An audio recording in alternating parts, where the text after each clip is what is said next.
السلام عليكم ورحمة الله وبركاته. النهارده يا جماعة هنتكلم على الفراخ البلدي. الفراخ البلدي البياض. الفراخ البلدي دي بتبيض على 6 شهور. لازم نكون عارفين انها بتبيض على 6 شهور. لو اتأخرت عن 6 شهور لها أسباب، مش سبب واحد. ممكن يكون سببها دهون زايدة في بطن الفرخ. ده بيأخر نزول عنقود البيض، ما بيخليش البيضة تنزل في ميعادها. ممكن يكون سبب تاني ان الفرخة عندها ديدان. دي برضو من ضمن المشاكل اللي بتقابلنا ان الفرخه ما بتبيضش في ميعادها.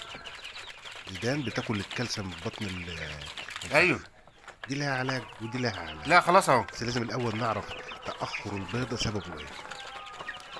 الديدان طبعا بتبان من البراز بتاع الفرخه، بتبان من كده. اي مشكله عند الفرخه بتبان من البراز بتاعها.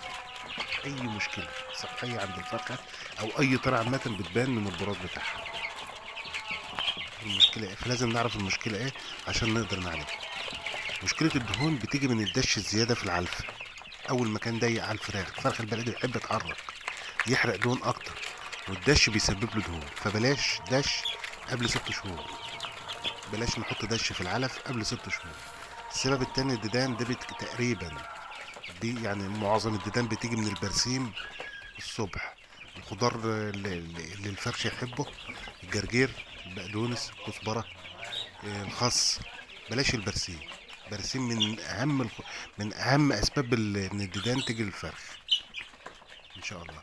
ولو حد عنده اي مشكله يا ريت يبقى يكتب لنا في الكومنتات، واحنا ان شاء الله نحلها. وربنا يبارك لكل واحد في الطير اللي عنده. تربيه الطيور دي يا جماعه غيه جميله جدا. ربنا يبارك لكل واحد في اللي عنده.